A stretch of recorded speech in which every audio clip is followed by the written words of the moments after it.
এক আয়াতে আল্লাহ তাআলা ইরশাদ করেন,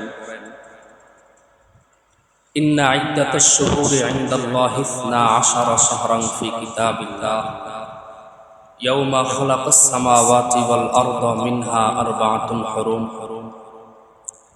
আল্লাহ তাআলার আইনে, আল্লাহ তাআলার নিয়মের মধ্যে 12টা মাস নির্ধারিত আছে।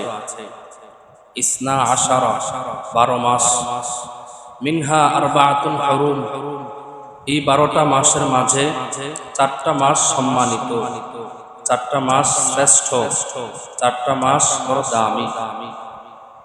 কোন 4টা মাস? এটা আমরা হাদিস থেকে জানবো। সহিহ বুখারী হাদিস নাম্বার 3197, ক্বালা রাসূলুল্লাহ সাল্লাল্লাহু আলাইহি ওয়াসাল্লাম, আস-সানাতু 12 শাহরা। আল্লাহর নবী ফরমান, 12টা মাস বড় সম্মানিত, 12টা মাস আল্লাহর বিধানের মধ্যে আছে। মিনহা আরবাআতুন হুরুম, এর মাঝে 4টা মাস সম্মানিত, সেরা, শ্রেষ্ঠ। সালাসাতুন মুতাওয়ালিয়াত, 3টা মাস সিরিয়ালে একাধারে লাগাতার 3টা মাস। যুলকাদ, যুলহিজ্জা ওয়াল মুহররম, 3টা মাস সিরিয়ালে যুলকাদ, যুলহজ, মুহররম। ওয়া রজব মুদর বাইনাল্লাযী জুমাদা ওয়া শাবান, আরেকটা মাস যেটা জুমাদা এবং শাবানের মাঝে, অর্থাৎ রজব মাস। এই 4টা মাস আল্লাহর কাছে সেরা, শ্রেষ্ঠ। জিলকাদ, জিলহজ, মুহররম, আর একটা হলো রজব। এখন আমরা যেই মাসের মধ্যে আছি এটা হচ্ছে মুহররম মাস। এই মুহররম মাসকে কেন্দ্র করে আমাদের সমাজে, আমাদের মুসলমানদের মাঝে অনেক কুসংস্কার, অনেক বেদাত আমাদের মাঝে ছড়িয়ে ছিটিয়ে আছে। বেদাত যার শাব্দিক অর্থ হলো নতুন, নতুন কোন কাজকে বেদাত বলে। যেমন মনে করেন আগে ফ্যান লাইট ছিল না, আজ থেকে 100 বছর আগে বা 200 বছর আগে ধরেন, নবীর যুগেই ধরেন, এই ফ্যান লাইট এগুলো ছিল না। এই মাইক এগুলো ছিল। এই যে এগুলো আবিষ্কার হয়েছে এগুলা কি বেদাত? তবে হ্যাঁ, পার্থক্য আছে। এগুলো বেদাত ইসলামের কোনো ক্ষতি করে না। এই বেদাত ইসলামের ক্ষতি করে? বেদাতের বাংলা একটা সংজ্ঞা আপনি খেয়াল করেন। বেদাতের বাংলা সংজ্ঞা হলো ইসলামের জন্য যদি কোনো কাজ করা হয়। কিসের জন্য? ইসলামের জন্য। অর্থাৎ এই যে আমরা নামাজ পড়ি, যদি আমাদের এই মসজিদ সুন্দর না হতো, লাইট ফ্যান না থাকতো, আমরা কি নামাজ পড়তাম না? কথা বলেন, পড়তাম না? অর্থাৎ নামাজ যেন আরো সুন্দর করে আমরা পড়তে পারি, এর জন্য এত সুন্দর ব্যবস্থাপনা। এই মাইক না থাকলে কি আমার ওয়াজ হইতো না? বয়ান শুনতেন না? শুনতেন। আওয়াজটা যেন সবাই শুনে, এলাকাবাসীও যেন শুনে, এজন্য এই মাইকের ব্যবস্থা। অর্থাৎ ইসলামের জন্য যদি কোনো কাজ হয়, ইসলামের জন্য, তাহলে সেটা গুনাহ হবে না, এটাও বেদাত, কিন্তু এই বেদাতটা খারাপ না। যদি ইসলামের মধ্যে কোনো হয়, ইসলামের মধ্যে, যেমন নামাজ, জুমার নামাজ আমরা 2 রাকাত ফরজ পড়ি। এখন যদি কেউ বলে না জুমার নামাজ 4 রাকাত পড়তে হবে, এটা কি ইসলামের জন্য হলো না ইসলামের মধ্যে হলো? ইসলামের মধ্যে। ফজর আমরা 2 রাকাত সুন্নত পড়ি, 2 রাকাত ফজর ফরজ পড়ি। এখন যদি কেউ বলে না ফজরের সুন্নত তো 4 রাকাত, তাহলে এটা কি ইসলামের জন্য হলো না ইসলামের মধ্যে হলো? ইসলামের মধ্যে। ইসলামের মধ্যে যদি কোনো কাজ এমন হয় যেটা শরীয়ত বর্হিত, যেটা রাসূলের যুগে ছিল না, সাহাবীদের যুগে ছিল না, তাবেঈনদের যুগে ছিল না, এই 3 স্বর্ণ যুগে ছিল না, এমন কোনো কাজ যদি আমরা ইসলামের মধ্যে ঢুকাই, এটাকে বলে বেদাত। এই বেদাতটা খারাপ।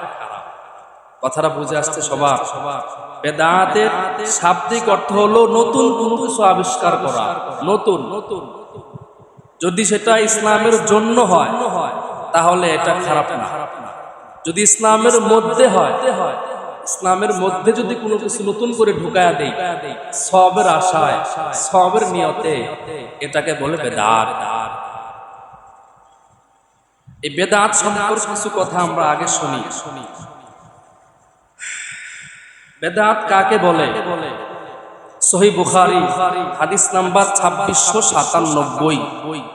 قال رسول الله صلى الله عليه وسلم من أحدث في أمرنا هذا ما ليس فيه فهو رد। আল্লাহর নবী বলেন, ইসলামের মধ্যে যদি কোনো কিছু আবিষ্কার করা হয় যেটা ইসলামের মধ্যে ছিল না, নতুন কোনো কিছু, এমন কোনো কিছু আবিষ্কার করা হলো যেটা ইসলামের যুগে, ইসলামের প্রথম জামানায়, ইসলামের দ্বিতীয় জামানায় এই কাজটা ইসলামের মধ্যে ছিল না, ফাহুয়া রাদ্দুন, তা প্রত্যাখ্যান হবে, তা প্রত্যাখ্যিত হবে, অর্থাৎ তা কখনোই গ্রহণযোগ্য করা হবে না। ইসলামের মধ্যে যদি কোনো কাজ ঢুকানো হয় নতুন করে, এটা অবশ্যই প্রত্যাখ্যান করা হবে, এটা প্রত্যাখ্যিত। ফাহুয়া রাদ্দুন। এবার আসেন বেদাতের কিছু ভয়াবহতা আমরা শুনি, এরপরে মুহররম মাসের কিছু গুরুত্ব নিয়ে আমরা কথা বলবো। বেদাতের কিছু ভয়াবহতা, বেদাত করলে কি হয়? বেদাতের ভয়াবহতা নাম্বার 1, আমার সাথে বলেন, বেদাতকারী ব্যক্তি, বলেন, বেদাতকারী ব্যক্তি যতক্ষণ পর্যন্ত তার বেদাত থেকে সে বের না হবে ততক্ষণ পর্যন্ত তার তওবা কবুল করা হবে না। কি বুঝলেন? বেদাতকারী ব্যক্তি যতক্ষণ পর্যন্ত তার বেদাত থেকে বের না হবে, বের না হয়ে আসবে, ততক্ষণ পর্যন্ত তার তওবা কবুল করা হবে না। হাদিস সহিহ আত-তারগিব কিতাবের নাম, হাদিস নাম্বার 54।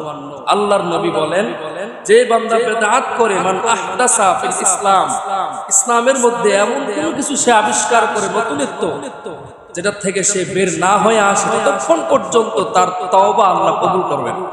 যতই সে আল্লাহর কাছে তওবা করুক আর ইস্তেগফার পাঠ করুক আর যতই সে আল্লাহ বিল্লাহ করুক না কেন, যতক্ষণ পর্যন্ত সে বেদাত থেকে বের না হয়ে আসবে ততক্ষণ পর্যন্ত তার তওবা কবুল করা হবে।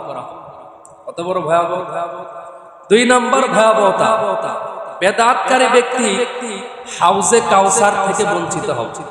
নাউজুবিল্লাহ। কি বললাম? বেদাতকারী ব্যক্তি হাউজে কাউসার থেকে বঞ্চিত হবে। সহিহ বুখারী হাদিস নাম্বার 6583, 6584, এই দুটো হাদিস মিলায় একটা হাদিস আপনারা শুনেন। আল্লাহর নবী বলেন, ক্বালা রাসূলুল্লাহ সাল্লাল্লাহু আলাইহি ওয়াসাল্লাম, আনা ফারাতুকুম আলাল হাউজ, আমি আমার উম্মতের জন্য হাউজে কাউসারের নিকট গিয়া দাঁড়ায়া থাকবো। মান মাররা আলাইয়া, আমার যে উম্মত আমার পাশ দিয়া অতিক্রম করবে তাকে আমি এই হাউজে কাউসারের পানি পান করাবো।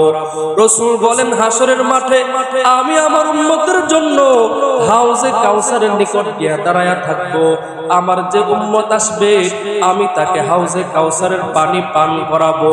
কিছু উম্মত আমার সামনে আসবে, আমি তাদেরকে চিনবো, তারাও আমি নবীকে চিনবে, কিন্তু হঠাৎ করে মাঝখান দিয়ে একটা পর্দা হয়ে যাবে, পর্দা এসে যাবে। পর্দা এসে যাওয়ার পর নবী বলেন, এ ফেরেশতারা, আমার উম্মতের মাঝে কেন একটা পর্দা দিয়া দিলা? আমি তো আমার উম্মতদেরকে দেখতে পারতেছি না। তখন ওই ফেরেশতারা আল্লাহর নবীকে বলে দিবে, ও পয়গম্বর, আপনার এই উম্মতেরা আপনি দুনিয়া থেকে আসার পর ইসলামের মধ্যে নতুন অনেক কিছু আবিষ্কার করেছে, অর্থাৎ বেদাত করেছে। আপনার এই উম্মতেরা বেদাতকারী, এজন্যই মাঝখান দিয়ে পর্দা এসে গেছে। তখন রাসূলুল্লাহ সাল্লাল্লাহু আলাইহি ওয়াসাল্লাম ভারাক্রান্ত হৃদয় নিয়া কষ্ট নিয়া উম্মতদেরকে বলবেন সুহকান সুহকান লিমান লা গায়্যারা বাদি, দূর হয়ে যা, দূর হয়ে যা, দূর হয়ে যা আমার উম্মত, তোরা দূর হয়ে যা। তোরা আমি নবী দুনিয়া থেকে আসার পর ইসলামের মধ্যে বেদাত সৃষ্টি করেছো, নতুন কোন কিছু আবিষ্কার করেছো, আমার সামনে থেকে তোমরা দূর হয়ে যা। চিন্তা করেন, বেদাত যে বান্দা করবে হাউজে কাউসার থেকে বঞ্চিত হয়। কত বড় 3 নাম্বার ভয়াবহতা, বেদাত যে বান্দা করবে যদি তওবা না করে মরে, রাসূল বলেন সে জাহান্নামে যাবে। নাউজুবিল্লাহ। বেদাত যে বান্দা করবে তওবা না করে মারা গেলে রাসূল বলেন সে কোথায় যাবে? সরাসরি জাহান্নামে যাবে। আবু দাউদ শরীফের 6004 নম্বর হাদিস, রাসূল বলেন ক্বালা রাসূলুল্লাহ সাল্লাল্লাহু আলাইহি ওয়াসাল্লাম কুল্লু বিদআতিন দালালা, প্রত্যেক বেদাত গুমরাহি, প্রত্যেক বেদাত ভ্রষ্টতা, প্রত্যেক বেদাত গুমরাহি, ওয়া কুল্লু দালালাতিন ফিন্নার, আর প্রত্যেক ভ্রষ্টতা তাকে জাহান্নামে নিয়ে যাবে। প্রত্যেক বেদাত একটা গুমরাহি, একটা ভ্রষ্টতা, আর প্রত্যেক ভ্রষ্টতা গুমরাহি তাকে জাহান্নামে নিয়ে যাবে। এজন্য এই মাসকে কেন্দ্র করে অনেক বেদাত আমাদের সমাজে আছে। যেমন কয়েকটা বেদাত শুনেন। এই মাসে যত হাদিস আছে, যত হাদিস আল্লাহর নবী বলছেন, আমাদের সমাজে অনেকেই এই মাসকে বিশেষ করে 10ই মুহররম যেই সামনে আসতেছে, কিছু হুসাইন ভক্তরা তারা এরকম ভাবে মিছিল করে না, হুসাইন হুসাইন বলে মিছিল করে। এবং কিছু ভক্তরা এমনও আছে যারা এরকম দেখবেন এরকম অনেকগুলো বেলেট বা এরকম কোনো কিছু নিয়ে পিঠের মধ্যে আঘাত করে, আর হুসাইন সুন্দর করেও বলে না, হেচ্ছন হুচ্ছন বলে ডাকে আর নিজেকে আঘাত। এগুলো নিষেধ, ইসলামে স্পষ্ট নিষেধ। সহিহ বুখারীর বর্ণনা, মা লাইসা মিন্না, সে আমার উম্মত নয়, আমার উম্মত সেই না যারা এইগুলো করে, এমন কোন কাজ করে যেটা ইসলামের মধ্যে নাই। রাসূল বলেন তারা আমার উম্মতের অন্তর্ভুক্তই না। কি বুঝলেন আপনি? এরকম যে সমস্ত বেদাত আমাদের সমাজে আছে, আমরা সামনের হাদিসগুলো শুনলে আমরা বুঝতে পারবো এই 10ই মুহররমে আমাদের করণীয় কি, আমাদের বর্জনীয় কি। যে করণীয়গুলো আমরা জানবো, হাদিসে যেগুলো আছে এগুলো আমরা করব, যেগুলো হাদিসে নাই, সোনালী যুগে ছিল না, রাসূলের যুগে ছিল না, সাহাবীদের যুগে ছিল না, তা আমরা করব। কথা বলেন, করব। একটা কথা মনে রাখবেন, সবার কথায় সবাই হেদায়েতপ্রাপ্ত হবে না। যতই আমি বলি না কেন, আমি সলিমুল্লাহর কথা আর কি হবে, বরং আদম আলাইহিস সালাম একজন বড় পয়গম্বর, আমাদের আদি পিতা, তার কথায় তার ছেলে কাবিল বুঝে নাই, তার কথাটা তার ছেলে কাবিল বুঝে নাই। ইব্রাহিম আলাইহিস সালাম জলিলুল কদর পয়গম্বর, তার কথাগুলো তার বাবা আজর বুঝে নাই। নূহ আলাইহিস সালাম তিনিও একজন জলিলুল কদর পয়গম্বর, তার কথাও তার ছেলে কানান বুঝে নাই। লূত আলাইহিস সালাম তিনি একজন জলিলুল কদর পয়গম্বর, তার কথাও তার স্ত্রী কাফেরা শুনে নাই। বরং স্বয়ং আমাদের নবী মুহাম্মদুর রাসূলুল্লাহ সাল্লাল্লাহু আলাইহি ওয়াসাল্লাম, তার কথাও তার আপন চাচা, বড় মুহাব্বতের চাচা, ভালোবাসার চাচা আবু তালেবও শুনে নাই, বুঝে নাই। তার মানে বোঝা গেল এত বড় বড় মানুষের কথা যখন তার স্ত্রী, তার ছেলে, তার বাবা, তার চাচা বুঝে না, তো আমার কথা আর আপনারা যদি না বুঝতে চান তো কি বুঝবেন? যদি আপনি বুঝার মন নিয়ে বসেন যে হ্যাঁ যেগুলো হাদিসে আছে আমরা এগুলো করব, তাহলে হয়তো আপনার ভিতর হেদায়েত আসবে। যদি বলেন যে না আপনি যা মন চায় তাই করেন, আমি যা করি তাই করি, তাহলে আপনার এই ওয়াজ শুনে কি লাভ? ঠিক আছে না? এজন্য যেটা হাদিসে আছে, যেটা আল্লাহ রাসূল বলছেন, এটা আমাদের জন্য করণীয়। এবার আসেন, মুহররম মাস 10ই মুহররমে আমাদের কিছু করণীয় আছে। প্রতিটা মুসলমানের উপর কিছু কর্তব্য আছে। কি কি করণীয় আছে আমরা একটু শুনি। 1 নাম্বার করণীয়, 10ই মুহররমের রোজার তাৎপর্য, একটা রোজা আমাদের রাখতে হয় আমরা জানি। এই রোজাটার তাৎপর্য কি? সহিহ বুখারী হাদিস নাম্বার 2004 আন ইবনে আব্বাস রাদিয়াল্লাহু তাআলা আনহুমা قال আল্লাহর নবীর চাচা ইবনে আব্বাস রাদিয়াল্লাহু তাআলা আনহুমা বলেন, কাদিমান নবী সাল্লাল্লাহু আলাইহি ওয়াসাল্লাম আল মাদিনাতা, আল্লাহর নবী মক্কা থেকে মদিনায় আসলেন হিজরত করে। ফারা আল ইয়াহুদা তাসুবু ইয়াউমা আশুরা, আল্লাহর নবী দেখলেন ইহুদিরা এই 10ই মুহররমের দিনে রোজা রাখে। নবী জিজ্ঞেস করলেন, মা হাযা, ও ইহুদিরা তোমরা কেন এই দিনে রোজা রাখো, কারণ কি? ইহুদিরা বলে, হাযা ইয়াউমুন সালিহুন, এটা একটা বড় দিন, এটা একটা সৎ দিন, এটা একটা ভালো দিন। কেমন ভালো দিন? ইয়াউমুন নাজ্জাল্লাহু বানি ইসরাঈলা মিন আদুবিহিম, এই দিনে আল্লাহ তাআলা মূসা আলাইহিস সালামকে বনি ইসরাঈলের দলবলকে ফিরআউন এবং তার শত্রু থেকে মুক্তি দিয়েছিলেন। এই দিনকে কেন্দ্র করে ফাসামাহু মূসা, এই জন্য মূসা পয়গম্বর রোজা রাখতেন, এজন্য আমরাও রোজা রাখি। তখন নবীজি বললেন, আনা আহাক্কু বিমূসা মিনকুম, তোমাদের থেকে আমি মূসার থেকে বেশি হকদার। মূসা তো আমার ভাই, আমি নবী, মূসাও নবী, এজন্য দুইজন তো নবী নবী ভাই ভাই। এজন্য মূসা আলাইহিস সালাম যেহেতু রোজা রাখতেন, আমি মুহাম্মদ রোজা রাখবো। ফাসামাহু, আল্লাহর নবী রোজা রাখতেন। ওয়া আমারা বিসিয়ামিহি, আর সাহাবীদেরকে রোজা রাখার জন্য আদেশ দিতেন। অর্থাৎ আমরা কি বুঝলাম? রাসূলুল্লাহ সাল্লাল্লাহু আলাইহি ওয়াসাল্লাম নিজেও রোজা রাখতেন, সাহাবীদেরকে রোজা রাখার জন্য আদেশ দিয়েছেন। এবার আসেন এই রোজার গুরুত্ব কত, এই রোজার তাৎপর্য কত, গুরুত্ব কতটুকু? আল্লাহর নবী সাল্লাল্লাহু আলাইহি ওয়াসাল্লাম বলেন, সহিহ মুসলিম হাদিস নাম্বার 2645, قال رسول الله صلى الله عليه وسلم افضل الصيام بعد رمضان, আল্লাহর নবী বলেন রমজান মাসের পরে শ্রেষ্ঠ রোজা হলো এই মুহররমের 10 তারিখের রোজা। সুবহানাল্লাহ। রমজানের পরে যত রোজা আছে, নফল রোজা, ওয়াজিব রোজা, তার মধ্যে শ্রেষ্ঠ রোজা হলো এই 10ই মুহররমের রোজা। এবার আসেন এই রোজাটা যে আমরা রাখবো, কোন দিন রাখবো?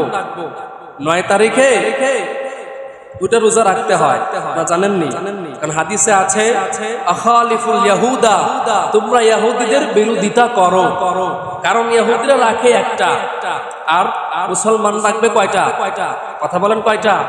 দুইটা। কারণ ইহুদিদের বিরোধিতার কথা কোরআনেও আছে, হাদিসেও আছে। যেহেতু ইহুদিদের বিরোধিতা করতে রাসূল বলেছেন, এজন্য রাসূল বলেন যে তোমরা দুইটা রোজা রাখবা, 9 তারিখ 10 তারিখ, অথবা 10 তারিখ 11 তারিখ। এখন আসেন এই দুই দিনের চেয়ে কোন দিন রোজা রাখা উত্তম? উত্তম কোন দিন? 9 তারিখে উত্তম নাকি 10 তারিখে উত্তম? সহিহ মুসলিমের হাদিস 2556 নম্বর হাদিস, قال رسول الله صلى الله عليه وسلم صام رسول الله صلى الله عليه وسلم هذا يوم عاشوراء, আল্লাহর নবী এই আশুরার দিনে রোজা রাখতেন। ওয়া আমারা বিসিয়ামিহি, সাহাবীদেরকেও রোজা রাখার আদেশ দিতেন। সাহাবীরা বলল, ও পয়গম্বর, এই দিন তো ইহুদিরা বড় সম্মানী মনে করে, এই দিনে তো ইহুদিরাও রোজা রাখে। তখন রাসূলুল্লাহ বললেন, হাদা আমুল মুকবিলু, যদি আমি আগামী বছর এই দিনটা পাই, তাহলে আমি ইয়াউমুত তাসিআ 9 তারিখের রোজাটাও রাখবো।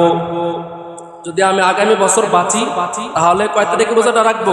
9 তারিখে রোজাটা রাখবো। ফাইদা ওয়ালাম ইয়াতি আমুল মুকবিলু হাত্তা তুওয়াফিয়া রাসূলুল্লাহ সাল্লাল্লাহু আলাইহি ওয়াসাল্লাম, রাসূলুল্লাহ আগামী বছর আর পান নাই, আগামী বছর আসার আগেই রাসূলুল্লাহর ইন্তেকাল হয়ে যায়। অর্থাৎ রাসূলের মনে একটা আকাঙ্ক্ষা ছিল যে আমি যদি আগামী বছর বাঁচি, তাহলে আমি 9 তারিখে রোজাটা রাখবো আর 10 তারিখে রোজা রাখবো। আরো স্পষ্ট হয়ে যান এরপরের হাদিসেই রাসূলুল্লাহ বলেন, লা আসুমান্নাত তাসিআ, অবশ্যই অবশ্যই আমি 9 তারিখে রোজা রাখবো। অবশ্যই অবশ্যই আমি 9 তারিখের রোজাটা রাখবো। অর্থাৎ রাসূলের মনেরও চাহিদা, এবং রাসূলুল্লাহ বলছেন অবশ্যই আমি আগামী বছরে 9 তারিখ এবং 10 তারিখে রোজাটা রাখবো। অর্থাৎ 9 তারিখে রোজাটা রাখাই উত্তম। বুঝে আসছে কথা? এবার ঘটনাক্রমে আপনি 9 তারিখে রাখতে পারেন নাই, হইতে পারে না? আপনি রান্না করছেন, সব প্রস্তুতি নিছেন, কিন্তু ঘটনাক্রমে ঘুম থেকে উঠতে পারেন নাই। এটা তো রমজান মাস না, মাইক দিয়ে ডাকাডাকিও হবে না, অনেক মানুষ রাখেও না, দেখা গেল আপনি উঠতে পারেন নাই। তাহলে কি করবেন? তাহলে আপনার জন্য একটা সুযোগ আছে, আপনি 11 তারিখে রোজাটা রাখবেন। বুঝে আসছে কথা? 10 তারিখ তো রাখবেনই, 10 তারিখ অবশ্যই রাখবেন। আগে একদিন রাখাটাই উত্তম 9 তারিখের। যদি আপনি 9 তারিখ রাখতে না পারেন, কোনো ঘটনাক্রমে আপনি অসুস্থ হয়ে গেছেন বা আপনি উঠতে পারেন না, অনেক কিছুই হইতে পারে, তাহলে আপনার জন্য একটা সুযোগ আছে, এটা হলো 11 তারিখে রাখবেন। 10, 11, প্রথমে 9, 10 অথবা 10, 11। বুঝে আসছে কথা? এবার আসেন, এই দিন রোজাটা রাখলে ফজিলত আল্লাহ আমাদের কি দিবেন, ফজিলতটা আমরা কি পাবো? তিরমিজি শরীফের হাদিস 752 নম্বর হাদিসের বর্ণনা। قال رسول الله صلى الله عليه وسلم صيام يوم عاشوراء, আল্লাহর নবী বলেন, যদি আমার কোন উম্মত এই আশুরার দিনের রোজাটা রাখে, আশুরার 10 তারিখের রোজাটা, অর্থাৎ একদিন আগে অথবা একদিন পরে, 2 দিন মোট রোজা যদি কোনো আমার উম্মত রাখে, ইন্নী আহতাসিবু আলাল্লাহ আইয়ুকাফিরু as-সানাতাল্লাতী ক্বাবলা, আমি আল্লাহর কাছে আশাবাদী, আল্লাহ তাআলা আমার সেই উম্মতের as-সানাতাল্লাতী ক্বাবলাহু, সামনের 1 বছরের গুনাহ আল্লাহ মাফ করে দিবে। আপনি যদি 2টা রোজা রাখেন, তাহলে রাসূল কি বলেন? সামনের 1 বছরের গুনাহ আল্লাহ মাফ করে দিবে। আর একটা রোজা আছে যেটা রাখলে সামনের 1 বছর, পিছনের 1 বছরের গুনাহ মাফ হয়। পারবেন কেউ? কোন রোজা সেটা? আর একটা রোজা আছে যেটা রাখলে সামনের 1 বছরের, পিছনের 1 বছরের, 2 বছরের গুনাহ মাফ হয়। বলেন তো কোন রোজাটা? আরাফার রোজা। মাশাআল্লাহ। কোন রোজা? আরাফার রোজা। মনে রাখতে হবে তো এগুলা। আরাফার রোজা অর্থাৎ 9 জিলহজের রোজা, কুরবানি ঈদের একদিন আগে যে রোজাটা আমরা অনেকে রেখেছি, এই একটা রোজা যদি আপনি রাখেন, রাসূল বলেন, ইন্নী আহতাসিবু আলাল্লাহ আইয়ুকাফিরা as-সানাতাল্লাতী ক্বাবলা ওয়াস-সানাতাল্লাতী বা'দা, আমি আল্লাহর কাছে আশাবাদী, আল্লাহ আমার সেই উম্মতের আগের 1 বছরের, পরের 1 বছরের গুনাহ আল্লাহ মাফ করে দিবেন। এটা হলো আশুরার 9 জিলহজের রোজা। আর আশুরার রোজা যদি আমরা রাখি 2টা রোজা, রাসূল বলেন সামনের 1 বছরের গুনাহ আল্লাহ মাফ করে দিবেন। এজন্য আমরা রাখবো তো ইনশাআল্লাহ। কি বলেন? রাখবো না ইনশাআল্লাহ? মা বোনদেরকেও বলে দিব, যারা বয়ান শুনতেছেন বা অনেকে যারা অমনোযোগী আছেন, আপনারা যারা পুরুষ আছেন, আপনারা বাড়িতে গিয়ে বলে দিবেন মা বোনদের যদি কোনো কারণ না থাকে তাহলে যেন রোজাটা রাখে। অর্থাৎ 2টা রোজা, একটা 9 তারিখের, 10 তারিখে, অথবা যদি 9 তারিখে না পারে তাহলে 10, 11। আল্লাহ আমাদেরকে রোজাগুলো রাখার তৌফিক দান করুক, আমরা পড়ি আমিন। এই দিনের করণীয়, 1 নাম্বার করণীয় হলো আমরা এই দিনে সারাটা দিন রোজা রাখবো। 1 নাম্বার করণীয়, সারাদিন আমরা কি রাখবো? রোজা রাখবো। 2 নাম্বার করণীয়, সারাদিন ইস্তেগফার করব। সারাদিন কি করব? তাওবা করব, আল্লাহর কাছে ইস্তেগফার করব। এটা একটা হাদিসের মধ্যে আছে, সহিহ মুসলিমের বর্ণনা। আল্লাহর নবী সাল্লাল্লাহু আলাইহি ওয়াসাল্লামের সাহাবী আলী রাদিয়াল্লাহু তাআলা আনহুকে একজন প্রশ্ন করলো, হে আলী, রমজান মাসের পরে কোন রোজাটা শ্রেষ্ঠ, কোন রোজাটা বড় দামি, আমাকে বলো। আলী রাদিয়াল্লাহু তাআলা আনহু বললেন, আমি একদিন রাসূলের কাছে বসা, এমন সময় এক সাহাবী এসে এই প্রশ্ন, হুবহু এই প্রশ্নটাই রাসূলুল্লাহকে করেছিল, আল্লাহর নবী রমজান মাসের পরে কোন রোজাটা শ্রেষ্ঠ আমাকে বলেন। তখন রাসূলুল্লাহ সাল্লাল্লাহু আলাইহি ওয়াসাল্লাম বলেছেন, রমজান মাসের পরে শ্রেষ্ঠ রোজা হলো এই আশুরার রোজা। সুবহানাল্লাহ। অর্থাৎ আমাদের এখান থেকে করণীয় হলো আমরা আশুরার রোজাটা রাখবো। 2 নম্বর, রাসূল বলেন এই দিনে আল্লাহ তাআলা এক কওমের তওবা কবুল করেছেন, এক জাতির তওবা আল্লাহ কবুল করেছেন। অর্থাৎ হে আমার উম্মতেরা, তোমরাও এই দিনে আল্লাহর কাছে বেশি বেশি তওবা করো, ইস্তেগফার করো, বেশি বেশি আল্লাহর কাছে ক্ষমা চাও। আমি আশাবাদী আল্লাহ তাআলা তোমাদের তওবাও কবুল করবেন। জন্য এই দিনে আমাদের একটা বড় করণীয় হলো আমরা এই দিনে রোজা রাখবো। দ্বিতীয় করণীয় হলো আমরা এই দিনে সারাদিন আল্লাহর কাছে মাফ চাইবো, আস্তাগফিরুল্লাহ আস্তাগফিরুল্লাহ আস্তাগফিরুল্লাহ, এটা পড়ব। পারবো তো ইনশাআল্লাহ? এই দিনে একটা হাদিস আছে, যদিও হাদিসটা যায়িফ, কিন্তু আমলের জন্য বর্ণনা করা যায়। হাদিসটা হলো আল্লাহর নবী সাল্লাল্লাহু আলাইহি ওয়াসাল্লাম বলেছেন, তোমরা এই দিনে অন্য দিনের তুলনায়, অন্য দিনের চেয়ে এই দিনে পরিবারের জন্য একটু বেশি খরচ করো। অন্য দিনের চেয়ে এই দিনে, মানে 10ই আশুরার দিনে, মুহররমের দিনে তোমরা অন্য দিন যেই পরিমাণ খরচ করো, অর্থাৎ মনে করেন আপনি স্বাভাবিকভাবে যেগুলো খান, অর্থাৎ এই দিনে যেন একটু ভালো কিছু আপনি খাবারের আয়োজন করেন। আপনি পরিবারের গার্ডিয়ান হিসাবে আপনার এটা দায়িত্ব, আপনি যেন পরিবারের জন্য এই দিনে বিশেষ কিছু ব্যবস্থা করেন, বিশেষ কিছু যেন আপনি খান, আপনি আপনার পরিবারের জন্য নিয়ে নেন। আর রাসূল বলছেন এই দিনে যদি আপনি আপনার পরিবারকে ভালো কিছু খাওয়ান, এটাও সওয়াবের কাজ হবে। এটাও কিসের কাজ হবে? সওয়াবের কাজ। পারা যাবে তো ইনশাআল্লাহ? অন্য দিনের চেয়ে এই দিনে আমরা ভালো কিছু খাবারের ব্যবস্থা করবো ইনশাআল্লাহ। আল্লাহ আমাদের তৌফিক দান করুন। আর কিছু বেদাত আমাদের সমাজে আছে, এর মধ্যে 1 নম্বর বেদাত হলো আমাদের সমাজে অনেকে এই দিনকে কেন্দ্র করে অনেক কিছু পাকায়। ধরেন খিচুড়ি, বিরিয়ানি, এই দিন কেন্দ্র করে পাকায় মানুষদেরকে খাওয়ায়। আপনি খাওয়ান, মানুষকে খাওয়ানো অনেক বড় ইবাদত। অসংখ্য হাদিস আছে এই ব্যাপারে। রাসূলকে বলছেন, রাসূল উত্তম আমল কোনটা, উত্তম ইবাদত কোনটা? রাসূল বলছেন মানুষকে খাওয়ানো এটা একটা উত্তম আমল। মুসলমান ভাইকে আপনি খাওয়াবেন, এর থেকে বড় আমল কি হইতে পারে? আপনি একজন মুসলমান ভাইকে 1 গ্লাস পানিও যদি খাওয়ান, এটাও আপনি সওয়াব পাবেন। কিন্তু একটা দিনকে কেন্দ্র করে, দিনকে সামনে রেখে যে এই দিনে আমাকে খাওয়াইতেই হবে, এই দিনে আমার সবাইকে মেহমানদারি করাতে হবে, এটা তো ইসলামের মধ্যে ছিল না। ছিল এটা? কথা বলেন। এগুলো আমরা করব না। আপনার হাদিসে আছে আপনি পরিবারের জন্য করেন, আপনি পরিবারকে ভালো কিছু খাওয়ান, এটা আপনি করেন। কিন্তু এমন কিছু যেন আমরা না করি যেটা করে আমরা সমাজের সবাইকে খাওয়াবো। হ্যাঁ, খাওয়ানো ভালো কাজ, আমি খাওয়ানোটাকে খারাপ বলতেছি না, যেটা হাদিসে আছে সেটাই আপনাকে বলছি। যদি আপনি এরকমটা করেন অবশ্যই এটা বেদাতের মধ্যে পড়ে। আর বেদাত কুল্লু বিদআতিন দালালা ওয়া কুল্লু দালালাতিন ফিন্নার, প্রত্যেক বেদাত গুমরাহি, আর প্রত্যেক গুমরাহ আপনাকে জাহান্নামে নিয়ে যাবে। জন্য সতর্ক থাকা উচিত। এই দিনে আবার অনেক মুসলমান এমন আছে, অনেক সমাজে মানুষকে পানি খাওয়ায়, শরবত খাওয়ায়। কেন? যে এই দিনে হুসাইন রাদিয়াল্লাহু তাআলা আনহুকে সেই মুনাফিকরা তারা পানি দেয় নাই। হুসাইন রাদিয়াল্লাহু তাআলা আনহু পানির পিপাসায় কাতর হয়ে শেষ পর্যন্ত শহীদ হয়েছেন। হুসাইন রাদিয়াল্লাহু তাআলা আনহুকে তারা পানি দেয় নাই, এজন্য আমি মুসলমানদেরকে শরবত খাওয়াই। বলেন এটা কতটুকু যুক্তিসঙ্গত? হুসাইন রাদিয়াল্লাহু তাআলা আনহুকে পানি দেয় নাই, আপনি তো তার মহব্বতে আপনার সারাদিন পানি না খেয়ে থাকাটা উচিত।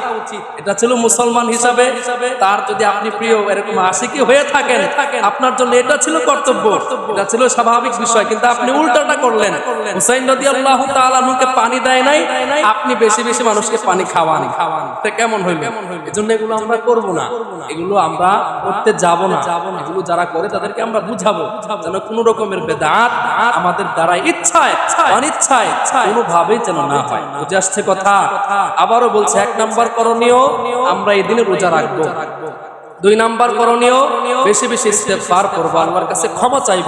3 নম্বর করণীয় আমরা এই দিনে পরিবারের জন্য ভালো কিছুর আয়োজন করব, সাহারিতে, ইফতারিতে, রাতের খাবারে ভালো কিছুর আয়োজন করব।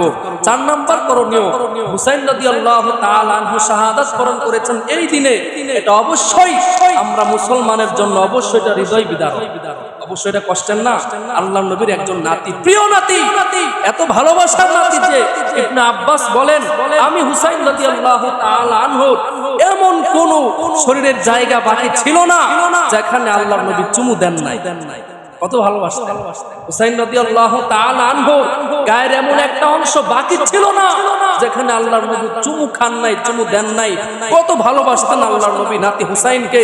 সেই হুসাইন রাদিয়াল্লাহু তাআলা আনহুকে এই দিনেই শাহাদাত বরণ করেছেন, কারবালার প্রান্তরে শহীদ করেছেন। এটা অবশ্যই আমরা মুসলমানের জন্য কষ্টের, অবশ্যই এটার হৃদয় বিদারক।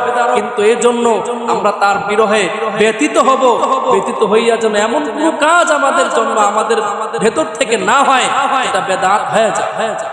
আমরা তার জন্য অবশ্যই কষ্ট পাই। হুসাইন রাদিয়াল্লাহু তাআলা আনহুর শাহাদাত অবশ্যই এটা কষ্টের। তার জন্য আজকে যে মুসলমানরা মিছিল মিটিং করে, এরকম নজরানা করে, আরো কত কিছু করে, এগুলোতে আমরা যাব না। আপনি হুসাইন রাদিয়াল্লাহু তাআলা আনহুর শাহাদাত শুধু এই দিনে হয়েছে এজন্য আপনি ব্যথিত হন, কিন্তু আপনি জানেন তারই বাবা আলী রাদিয়াল্লাহু তাআলা আনহু তাকেও শাহাদাত করেছেন, তাকেও শহীদ করেছেন। উসমান রাদিয়াল্লাহু তাআলা আনহু তার শাহাদাত হুসাইনের থেকে কোনো অংশে কম ছিল না। হযরত আবু বকর সিদ্দিক রাদিয়াল্লাহু তাআলা আনহু, ওমর রাদিয়াল্লাহু তাআলা আনহু, বড় বড় সাহাবী যারা চারজনই শাহাদাতের পেয়ালা পান করেছেন, তাদের শাহাদাতের কোনো অংশে হুসাইন থেকে কম ছিল না। তাহলে আপনি শুধু কেন হুসাইনের কষ্টে আপনি ব্যথিত হইয়া বাকি জনের বেলায় আপনি কি করবেন? এজন্য আল্লাহর নবীর নাতি হুসাইন রাদিয়াল্লাহু তাআলা আনহু শাহাদাত বরণ করেছেন। এটা মুসলমান হিসাবে অবশ্যই আমাদের কষ্টের, অবশ্যই ব্যথার। আমরা এজন্য আমরা এমন কোন কাজ আমরা করব না যেন সেটা বেদাত হয়ে যায়। আল্লাহ আমাদেরকে এই সমাজের সবাইকে সহি বুঝ দান করুন, বিশেষ করে বেদাত থেকে আমাদেরকে রক্ষা করুন। যে কথাগুলো বললাম আমাদেরকে আমল করার মতো তৌফিক দান করুন। আমিন আমিন। ওয়া আখিরি দাওয়ানা আলহামদুলিল্লাহ।